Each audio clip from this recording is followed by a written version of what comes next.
সীমান্ত শহর বালুরঘাটে স্টেডিয়ামে অনুষ্ঠিত হল ভারতীয় সেনাবাহিনীর সশক্ত সমৃদ্ধ ভারত।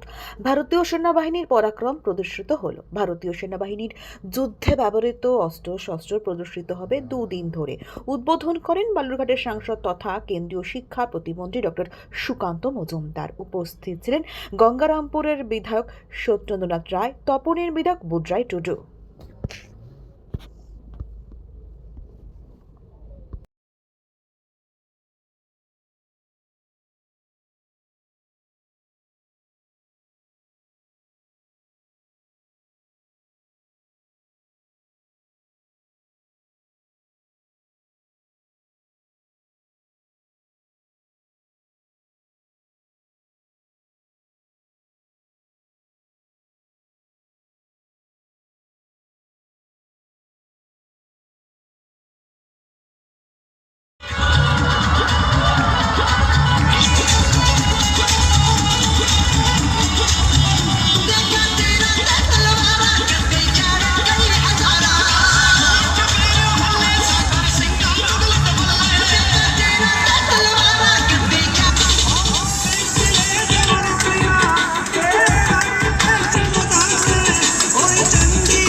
দাদা, আজকে স্টেডিয়ামে যে প্রোগ্রামটা নিয়ে একটু বলবেন। দেখুন, আজকে নো ইয়োর আর্মি, অর্থাৎ নিজের আর্মিকে জানো, সশক্ত আর্মি, সমৃদ্ধ ভারত, এই দুটো মোটো নিয়ে আজকে এই আর্মি মেলা বা এই প্রদর্শনী শুরু হয়েছে, যেখানে ভারতীয় সেনাবাহিনী তাদের পরাক্রম, যুদ্ধ কৌশল এখানে তারা প্রদর্শিত করেছে, অস্ত্রশস্ত্র প্রদর্শিত করেছে, বোফোর্স থেকে শুরু করে একাধিক অস্ত্র সরঞ্জাম এখানে রাখা হয়েছে, যা আগামী দিনে আমাদের সেনাবাহিনীর কাজকে শুধু দেখাবেই নয়, যুব সমাজকে উদ্বুদ্ধ করবে ভারতীয় সেনাতে অংশগ্রহণ করার জন্য এবং ভারতীয় সেনাতে তাদের অংশগ্রহণ এবং ভারত মাতার সেবা করার জন্য। এবং আপনারা দেখেছেন যে বিভিন্ন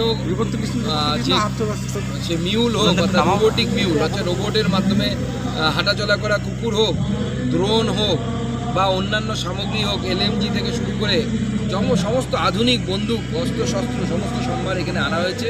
সেজন্য ভারতীয় আর্মিকে আমি অসংখ্য ধন্যবাদ জানাই। আজকে ওয়েদার খারাপ জন্য এখন আমাদের প্যারাট্রুপিংটা হলো না, দুপুরবেলা প্যারাট্রুপিং হবে, অর্থাৎ হেলিকপ্টার থেকে প্যারা জাম্প করবে প্যারাশুট নিয়ে, সেটাও হবে 2:30